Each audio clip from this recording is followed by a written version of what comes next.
नमस्कार, अन्नपूर्णेश्वरी चॅनलमध्ये आपल्या सर्वांचे स्वागत आहे। मी सुजाता। आज मी या ठिकाणी तुम्हाला कडाकण्याची रेसिपी दाखवणार आहे। तर चला आता आपण कृतीला सुरुवात करूया। तर या ठिकाणी मी आज तुम्हाला कडाकण्या करून दाखवणार आहे। तर त्याच्यासाठी मी परातीमध्ये चिमूटभर मीठ घातलेलं आहे। त्याचबरोबर ही जशी मोठी वाटी आहे त्याच्या अर्धी वाटी आपण गव्हाचं पीठ घेणार आहे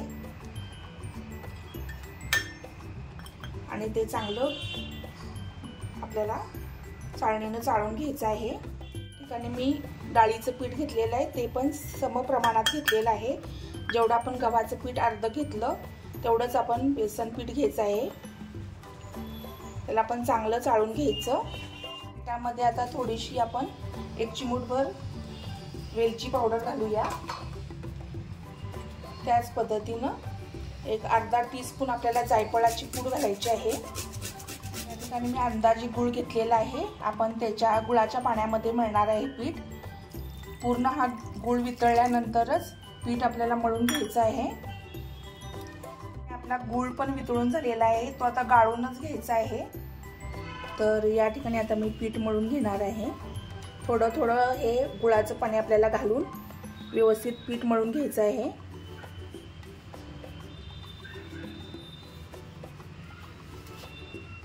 तर या ठिकाणी पीठ आपलं मळून झालेलं आहे। 5 मिनिटं तसंच ठेवायचं। त्याच्यानंतर आपण कडाकण्या करायला घेऊ। या ठिकाणी 5 मिनिटं झालेले आहेत पिठाला। तर आपण बारके बारके गोळे करून घेऊया। कडाकण्या ह्या पातळ लाटायच्यात आपल्याला। तर या ठिकाणी मी गोळा घेतलेला आहे, थोडंसं तेल लावायचं आणि आता आपल्याला लाटून घ्यायचं आहे पातळ।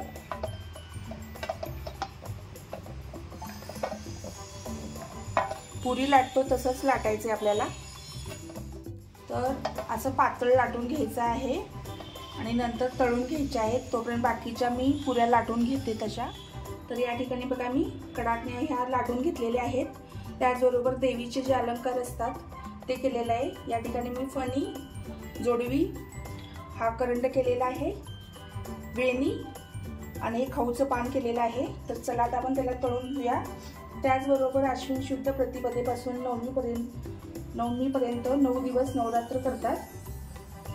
अश्विन शुद्ध प्रतिपदेला घटस्थापना करून त्याच्यावर आपल्या कुलदेवतेची स्थापना करतात आणि अखंड दिवा 9 दिवस देवी समोर लावतात। तर त्याचबरोबर ही कडाकण्याची माळ पण लावतात। तर चला आता आपण कडाकण्या तळून घेऊया। तर आता तेल गरम करण्यासाठी मी ठेवलं होतं। आपलं तेल पण गरम झालेलं आहे। आपण आता कडाकण्या तळून घेऊया।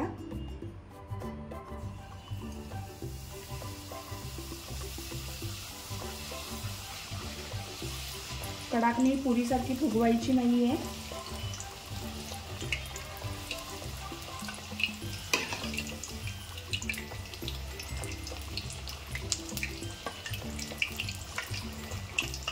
गुलाबी होईपर्यंत तळायचं आहे आणि त्याच्यानंतर आपल्याला ह्या कडाकण्या काढून घ्यायच्या आहेत।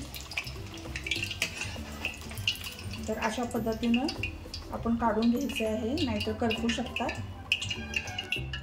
तर अशाच प्रकारे मी बाकीच्या आता तळून घेते कडाकण्या। तर या ठिकाणी आपल्या कडाकण्या तयार झालेल्या आहेत। तुम्हाला ही रेसिपी कशी वाटली हे मला कमेंट सेक्शनमध्ये कळवा आणि माझ्या चॅनलला लाईक, शेअर, सबस्क्राईब करायला विसरू नका।